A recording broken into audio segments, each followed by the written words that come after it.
Good morning everyone. आज 29 जुलाई 2022 है। दैनिक जागरण के राष्ट्रीय संस्करण का कंप्लीट न्यूज़ एनालिसिस करेंगे। 29 जुलाई फेमस क्यों है? क्योंकि आज ही के दिन इंटरनेशनल टाइगर डे, अंतर्राष्ट्रीय बाघ दिवस मनाया जाता है। चलिए शुरुआत करते हैं, लेकिन उससे पहले हमारे चैनल पे नए हैं तो सब्सक्राइब कर दें, अपने दोस्तों के साथ, कलीग के साथ इसे शेयर कर दें। कोई क्वेश्चन पूछना चाहते हैं, कुछ सुझाव देना चाहते हैं, कमेंट सेक्शन में दे सकते हैं। वीडियो को निश्चित तौर पे लाइक कर दें। पाकिस्तान ने भारत में आयोजित हो रहे अंतर्राष्ट्रीय शतरंज फेडरेशन के द्वारा जो आयोजन हो रहा है शतरंज ओलंपियाड का, जिसका आयोजन चेन्नई में किया जा रहा है, इसका पाकिस्तान ने बहिष्कार कर दिया। और मज़े की बात है कि पाकिस्तान के खिलाड़ी जब इंडिया पहुंच चुके थे तब पाकिस्तान ने बहिष्कार किया। क्यों किया बहिष्कार? क्योंकि ये जो मसाल है, ये मसाल 75 शहर होते हुए चेन्नई पहुंचा, और इन 75 शहर में एक शहर कश्मीर भी है। ये मसाल कश्मीर भी गया था, इसलिए पाकिस्तान इसका बहिष्कार कर रहा है। पाकिस्तान का कहना है कि कश्मीर डिस्प्यूटेड टेरिटरी है, वहाँ पे ये मसाल नहीं जाना चाहिए था, और इसलिए पाकिस्तान इसका बहिष्कार कर रहा है। जबकि पाकिस्तान ने अपने खिलाड़ी भेज दिया था, अब फिर खिलाड़ी को वापस पाकिस्तान बुला रहा। भारत ने कहा है कि इस तरह की जो खेलों पे राजनीति है पाकिस्तान को नहीं करनी चाहिए।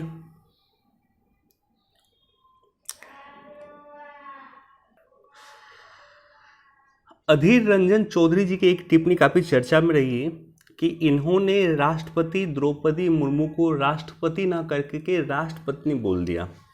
और अधीर रंजन चौधरी कौन है? ये कांग्रेस के विपक्ष के नेता, कांग्रेस के नहीं कहूँगा लेकिन लोकसभा के विपक्ष के नेता हैं अधीर रंजन चौधरी। इसके द्वारा इस तरह की टिप्पणी किया गया और 2 बार इस तरह की टिप्पणी किया गया।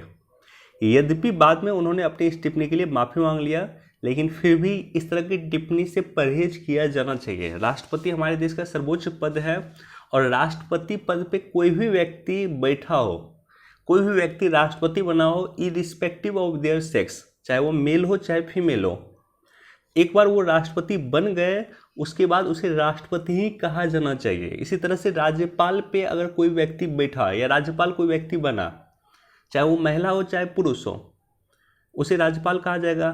विधायक अगर कोई व्यक्ति बनता है तो उसे विधायक कहा जाएगा, चाहे वो महिला हो चाहे पुरुष हो।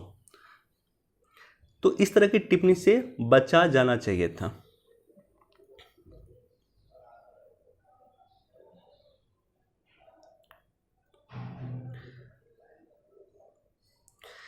आधार से जुड़ेगा वोटर कार्ड, अगस्त से देशव्यापी अभियान। यद्यपि यह अभियान जो है स्वैच्छिक है, हालांकि मुझे लगता है कि इसे मैंडेटरी करना चाहिए था, इसे अनिवार्य करना चाहिए था, लेकिन यह अभियान स्वैच्छिक अभियान है जहां पे आधार से वोटर आईडी कार्ड को जोड़ा जाएगा। सोच के देखिए, अगर पूरी तरह से जोड़ा जाता है, आधार से वोटर आईडी कार्ड को अगर पूरी तरह से जोड़ा जाता है, तो फर्जी वोटर आईडी जो है या फर्जी जो वोटिंग होता है उसको रोका जा सकता है बहुत हद तक।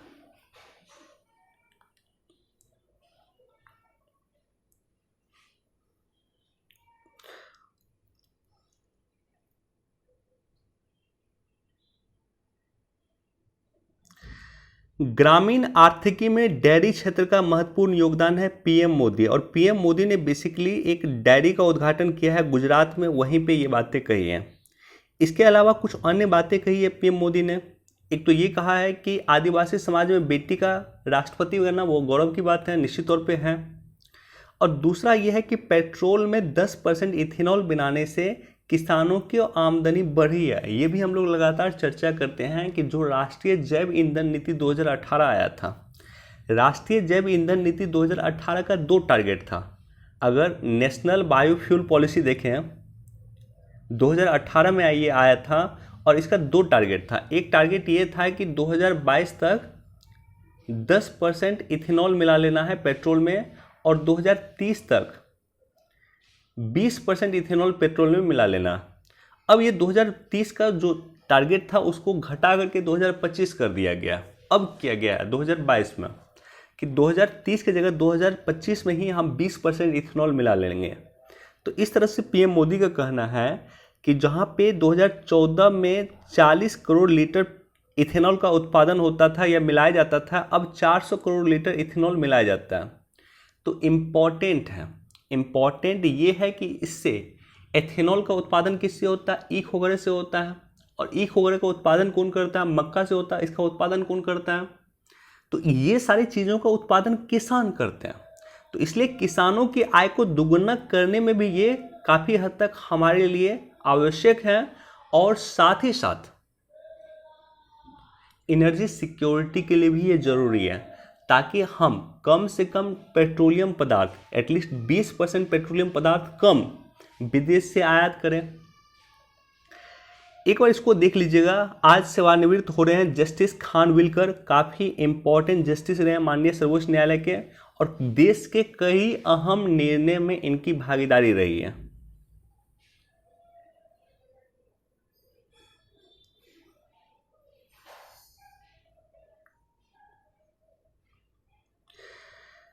विमान के किसी पुर्जे में गड़बड़ी का मतलब सुरक्षा से समझौता नहीं है। DGCA, director general of civil aviation, जो अरुण कुमार हमारे देश के हैं, बेसिकली सिविल एविएशन के क्षेत्र में, जो विमान के क्षेत्र में डीजीसीए का जो पद होता है, director general of civil aviation, ये सर्वोच्च संस्था होती है जो विमान को लेकर के कार्य करती है, उसकी सुरक्षा को लेकर के कार्य करती है, किसी तरह की नीति बनाने को लेकर के कार्य करती है, या कोई भी कार्य करती है।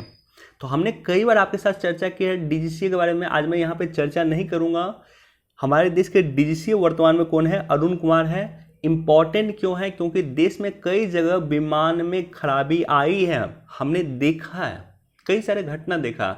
हमने वो घटना भी देखा है जब स्पाइस जेट का एक विमान जो यूएई के लिए उड़ान भरा था, दुबई के लिए उड़ान भरा था, बीच में उसे पाकिस्तान में हमें लैंड करवाना पड़ा तकनीकी खराबी के कारण।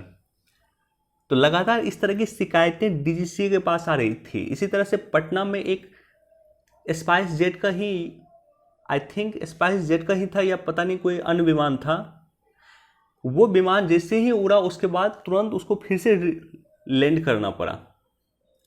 तो इस तरह की तकनीकी खराबी को लेकर के डीजीसीए लगातार कार्य कर रही है अभी।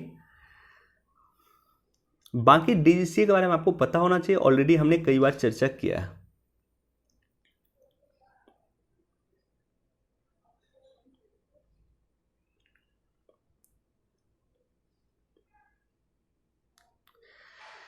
नौसेना को मिला पहला स्वदेशी विमान वाहक पोत। देखिए, स्वदेशी विमान वाहक पोत ये देश का पहला, INS विक्रांत हमारे देश का पहला स्वदेशी विमान वाहक पोत है। लेकिन हमारे देश में ये पहला विमान वाहक पोत नहीं है, इससे भी पहले विमान वाहक पोत हमारे देश में रह चुका है, लेकिन ये स्वदेशी रूप से निर्मित पहला देश का विमान वाहक पोत है, जिसका निर्माण खुद भारत में किया, और इसके लिए 20,000 करोड़ रुपए का इन्वेस्टमेंट किया गया था। 21,000 टन से अधिक स्टील का निर्माण हुआ है। और इम्पॉर्टेंट ये है कि ये जो स्वदेशी विमान वाहक पोत है, विमान वाहक पोत मतलब इस पे विमान होता है, 30 विमान और हेलीकॉप्टर के साथ ये उड़ान भर सकता है। यानी यहाँ पे तरह तरह के विमान यहाँ पे आपको मिल जाएंगे, लाइट कॉम्बैट एयरक्राफ्ट मिल जाएंगे, जेट मिग 29 मिल जाएंगे, कमोव 31 मिल जाएंगे, और कई सारे हेलीकॉप्टर यहाँ पे मिल जाएगा।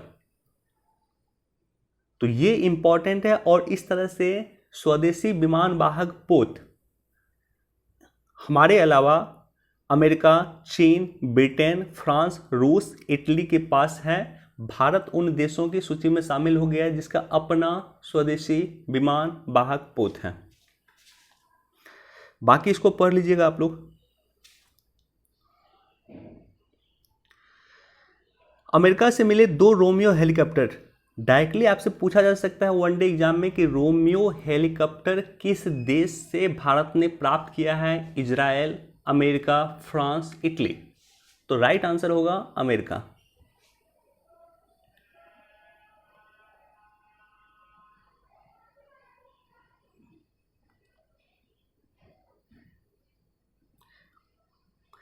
इंटरनेट के उपयोग करने में महाराष्ट्र अव्वल, बिहार फीसदी।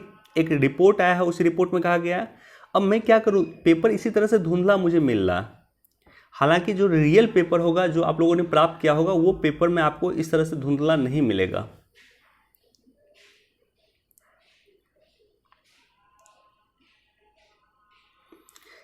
दोस्तों ये एडिटोरियल इंपॉर्टेंट है, ये ऑलरेडी हमने 2 दिन पहले डिटेल में डिस्कस किया है बाघों को लेकर के, कि बाघों की सुरक्षा को लेकर के संसद के पटल में कुछ स्टेटमेंट दिया गया है और उसी पे चर्चा के रिगार्डिंग परसों आई थिंक एडिटोरियल आया था, हमने डिटेल से डिस्कस किया था बाघों को लेकर के। चूंकि आज अंतर्राष्ट्रीय बाघ दिवस है इसलिए सेंट पीटर्सबर्ग में जो टाइगर शिखर सम्मेलन हुआ था 2010 में, ये इम्पोर्टेंट है। और इस शिखर सम्मेलन में कहा गया था कि बाघों की संख्या को दुगुना किया जाएगा 2022 तक में।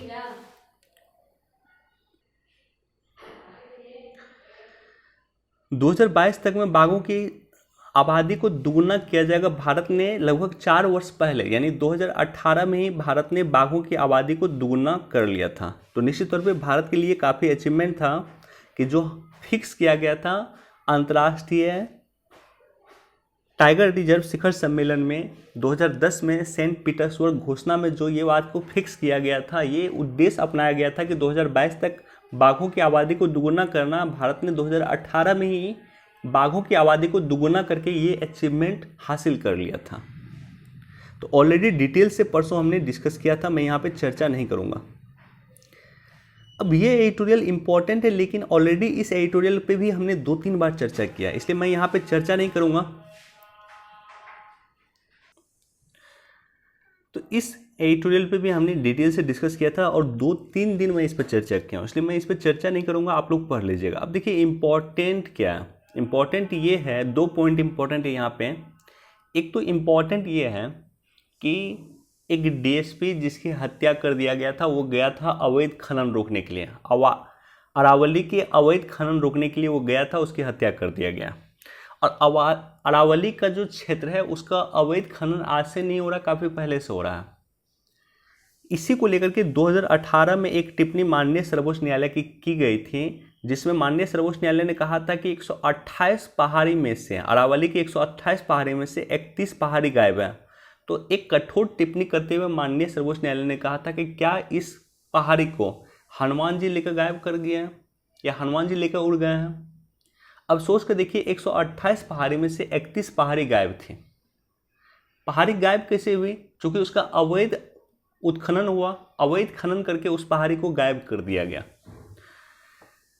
तो उसी पर्सपेक्टिव से एडिटोरियल लिखा जा रहा है, चूंकि डीएसपी की हत्या हुई है तो इसलिए एडिटोरियल ये इस पे आ रहा है। दूसरा इंपॉर्टेंट पर्सपेक्टिव है ज्योग्राफिकल पॉइंट ऑफ व्यू से कि अरावली का क्या इंपॉर्टेंस है। अगर अरावली नहीं होगा तो यहाँ पे देखिए दिया हुआ है, अगर अरावली नहीं होगा तो दिल्ली का क्षेत्र मरुस्थलीय रूप में हो जाएगा, मरुस्थल बन जाएगा। जिस तरह से अगर आप देखिए पश्चिमी राजस्थान में मरुस्थल है, उसी तरह का मरुस्थल दिल्ली के क्षेत्र में बन जाएगा अगर अरावली नहीं होगा। अरावली होने के कारण इस क्षेत्र में पानी वगैरह भी होता है। तो अरावली का अपने आप में कई इम्पोर्टेंस है। और जिस तरह से 128 में से 31 चोटियाँ अरावली की गायब हो गई, अन्य चोटी भी अरावली की गायब हो सकती है। आवश्यकता इस बात की है कि अवैध उत्खनन को रोका जाए और अवैध उत्खनन को रोक करके ही हम अरावली को रोक सकते हैं या अरावली को नष्ट होने से बचा सकते हैं। अरावली को अगर हम नहीं बचा पाएँ तो हमारी दिल्ली भी सुरक्षित नहीं रहेगी।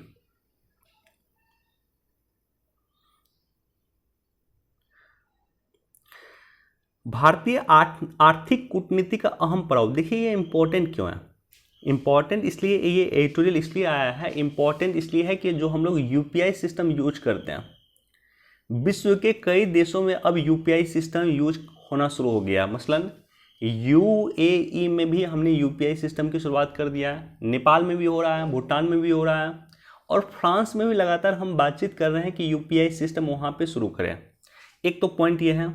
दूसरा पॉइंट ये है कि इंटरनेशनल पेमेंट सिस्टम जो अभी स्विफ्ट में होता है, अगर आपको कोई इंटरनेशनल ट्रांजैक्शन करना है तो आपके पास स्विफ्ट कोड होना चाहिए। तो इंटरनेशनल पेमेंट सिस्टम के लिए स्विफ्ट कोड होने की आवश्यकता है। तो उसी तरह का एक पेमेंट सिस्टम हम लोग यूपीआई के द्वारा क्रिएट करना चाह रहे हैं, यूपीआई के द्वारा बनाना चाह रहे हैं इंटरनेशनल पेमेंट सिस्टम जो स्विफ्ट का स्थान लेगा या स्विफ्ट टाइप का ही एक पेमेंट सिस्टम होगा। तो ये इंपॉर्टेंट है। तीसरा इंपॉर्टेंट पॉइंट क्या है कि रूस यूक्रेन युद्ध जो हुआ है तो उसमें अमेरिका ने किसी बहुत तरह के सैंक्शन रूस पे लगा दिया। अमेरिका इस तरह के सैंक्शन भविष्य में हो सकता है भारत पे भी लगा दे, तो इसलिए भारत एक अपना पेमेंट सिस्टम डेवलप कर रहा है जो इंटरनेशनल रूप से भी विख्यात हो या अंतर्राष्ट्रीय पेमेंट सिस्टम हो। यूपीआई जो है अभी राष्ट्रीय पेमेंट सिस्टम है, इसको अंतर्राष्ट्रीय पेमेंट सिस्टम बनाने के लिए लगातार भारत काम कर रहा है, क्योंकि हो सकता है, कहा जाता है कि हमें दूसरे की गलती से सीखना चाहिए। जिंदगी छोटी होती है, हम गलती करके बार बार नहीं सीख सकते हैं, इसलिए आवश्यकता इस बात की है कि हमें दूसरे की गलती से सीखना चाहिए। तो भारत को इस गलती से भी सीखना चाहिए कि किस तरह से रूस को फिनेंशियल तौर पे बर्बाद करने की कोशिश अमेरिका कर रहा है, क्योंकि अमेरिका ने उस पर आर्थिक प्रतिबंध लगा दिया है। इसी तरह का हो सकता है आर्थिक प्रतिबंध अमेरिका भारत पे लगा दे, इसलिए भारत अपना पेमेंट सिस्टम डेवलप कर रहा है जो इंटरनेशनल रूप से एग्जिस्ट करेगा। तो इसको यूपीआई सिस्टम का जो बेसिकली बॉस है या यूपीआई सिस्टम की जो जिसके अंडर कार्य करता है वो एनपीसीआई के अंतर्गत कार्य करता है। National payment corporation of India के तहत ही यूपीआई सिस्टम यानी यूनिफाइड पेमेंट सिस्टम काम करता है। एनपीसीआई की बात करें तो खुदरा भुगतान और निपटान प्रणाली के संचालन के लिए एक अम्ब्रेला संगठन है। अम्ब्रेला संगठन होता है जब कोई भी संगठन कई सारे चीज़ों को एक साथ रेगुलेट करती है तो उसे अम्ब्रेला संगठन कहते हैं। इसे कंपनी अधिनियम 1956 की धारा 25 के प्रावधान के तहत नॉट फॉर प्रॉफिट कंपनी के रूप में शामिल किया गया था। आरबीआई और भारतीय बैंक संघ द्वारा भारत में भुगतान एवं निपटान अधिनियम 2007 यानी the payment and settlement system act 2007 के प्रावधान के तहत एक मजबूत भुगतान और निपटान अवसंरचना के विकास के लिए इसको स्थापित किया गया था। इसमें उस समय में कई सारे प्रवर्तक इसके बैंक थे, कई सारे बैंक थे, एसबीआई थे, पंजाब नेशनल बैंक थे और कई सारे बैंक, टोटल 10 इसके प्रवर्तक बैंक थे। अब देखिए एनपीसीआई की कुछ प्रमुख पहल है। तो एनपीसीआई की जो सबसे प्रमुख पहल है उसमें है यूनिफाइड पेमेंट सिस्टम, जिसकी हम लोग चर्चा कर रहे हैं, यूपीआई। और यूपीआई के बारे में ऑलरेडी हमने चर्चा किया है कि इसको 2000 मतलब खातों से खाता, मोबाइल के माध्यम से एक अकाउंट से दूसरे अकाउंट पैसा भेजने के लिए हम यूपीआई सिस्टम का प्रयोग करते हैं और ये रियल टाइम पैसा पेमेंट होता है, यानी अभी आप करेंगे इमीडिएटली दूसरे के अकाउंट में पैसा चला जाएगा, जैसा कि हम लोग यूज कर रहे हैं। भारत 2026 तक डिजिटल भुगतान की हिस्सेदारी 65% बढ़ाने का अनुमान है। यह $10 ट्रिलियन तक पहुंच सकता है। देश की 75% आबादी यूपीआई का प्रयोग करना शुरू कर देगी। तो 2026 तक का हमारा टारगेट है कि जितना ट्रांजैक्शन होगा उसमें 65% ट्रांजैक्शन जो है यूपीआई के द्वारा होगा। $10 ट्रिलियन का ट्रांजैक्शन एक वर्ष में होगा और 75% हमारी आबादी यूपीआई का प्रयोग करेगी। फ्रांस, यूएई जैसे देश में अब यूपीआई को अपनाना शुरू कर दिया। अगर इसके अलावा भी एनपीसीआई का अगर आप देखिएगा, national payment corporation of India को देखिएगा तो भीम ऐप को भी ये रेगुलेट करता है। इसके अलावा एक और भुगतान प्रणाली है जिसके बोलते हैं Bharat bill payment system, BBPS हम बोलते हैं, इसका भी रेगुलेट करता है एनपीसीआई। चेक ट्रांजैक्शन सिस्टम, जो चेक क्लियर होता है, इसको भी रेगुलेट करने का काम करता है एनपीसीआई। स्टार 99 हैश को भी रेगुलेट करने का काम करता है एनपीसीआई। आधार सक्षम भुगतान सेवा को भी रेगुलेट करने का काम करता है एनपीसीआई। नेशनल फाइनेंशियल स्विच, इसको भी रेगुलेट करने का काम करता है एनपीसीआई।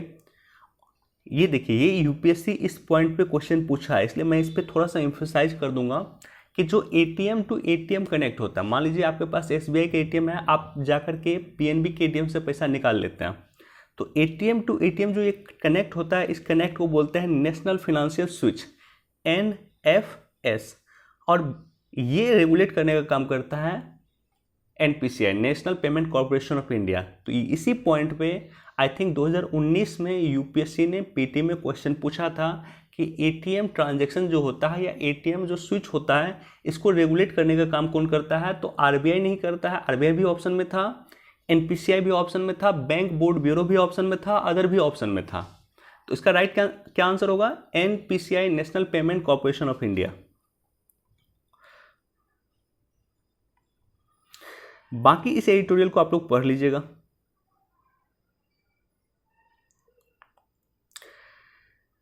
11 अगस्त से शुरू होगी 11वीं कृषि गणना। 11वीं कृषि गणना 11 अगस्त से शुरू होगी और इसका जो भी डाटा होगा आपके एग्जाम पर्सपेक्टिव से इंपॉर्टेंट होगा, तो उसको आप लोग देखिएगा, नज़र आपकी होनी चाहिए।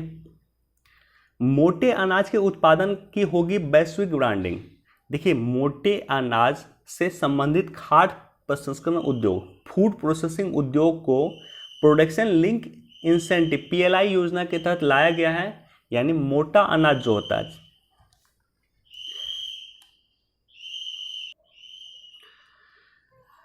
मोटा अनाज जो होता है जिसमें बाजरा होता है, ज्वार होता है, रागी होता है या अन्य जो मोटा अनाज होता है, उसका जो खाद्य प्रसंस्करण होगा, उसका जो प्रसंस्करण होगा यानी फूड प्रोसेसिंग जो होगा, उसको PLI योजना यानी प्रोडक्शन लिंक इंसेंटिव योजना के तहत लाया गया। PLI योजना क्या होता है कि जितना आप प्रोडक्शन कीजिए उतना ही हम आपको इंसेंटिव दे देंगे। जितना अधिक प्रोडक्शन कीजिएगा, मान लीजिए आपने 10 यूनिट प्रोडक्शन किया तो 10 यूनिट के हिसाब से आपको इंसेंटिव मिलेगा। 20 यूनिट आपने किया तो आपको 20 यूनिट के हिसाब से आपको इंसेंटिव मिलेगा। गवर्नमेंट अपनी तरफ से प्रोडक्शन के आधार पे इंसेंटिव देती है और इसकी शुरुआत किया गया था आत्मनिर्भर भारत योजना के तहत। इसका उद्देश्य था कि भारत को विश्व का मैन्युफैक्चरिंग हब बनाना, इसी उद्देश्य के साथ इसकी शुरुआत किया गया था। और मोटे अनाज के प्रोसेसिंग को क्यों शामिल किया गया PLI के तहत? क्योंकि भारत के ही अनुरोध पे 2023 में अंतर्राष्ट्रीय बाजरा दिवस मनाया जाएगा, इंटरनेशनल मिलेट ईयर मनाया जाएगा यूनाइटेड नेशन के द्वारा। चूँकि ये भारत के रिक्वेस्ट पे यूनाइटेड नेशन के द्वारा मनाया जा रहा है, तो भारत की नैतिक जिम्मेदारी है कि वो बाजरा को प्रमोट करे, वो मोटे दाना को प्रमोट करे। और एशिया के कुल उत्पादन का 80% बाजरा पैदा करता है भारत।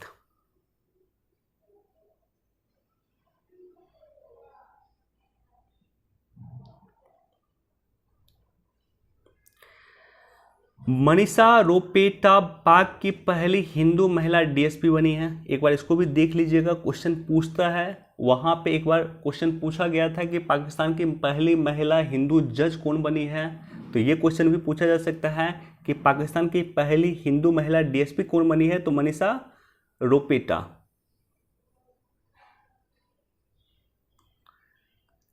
भारतीय शांति सैनिकों की मौत की जांच करेगा कांगो।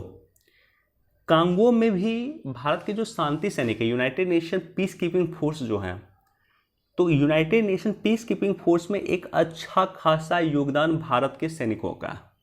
इंडियन आर्मी के जवान United nation peace keeping force के माध्यम से यूनाइटेड नेशन के द्वारा विश्व स्तर पे शांति का प्रयास करते हैं। उसी में हमारे एक सैनिक की मृत्यु कांगो में हुई है, तो इसकी वहां पे अब जांच किया जाएगा। ताइवान पे तनाव के बीच में बाइडेन और चीन फिंग से 2 घंटे तक बातचीत हुई। चीन और पाकिस्तान के राष्ट्रीय अध्यक्ष 2 घंटे तक बातचीत की, लेकिन इस पर कोई विशेष नतीजा नहीं निकला। जो मैं ये न्यूज़ पढ़ा हूँ, तो इस पर कोई विशेष नतीजा नहीं निकलता हुआ दिखा है। बाकी पढ़ लीजिएगा इसको आप लोग।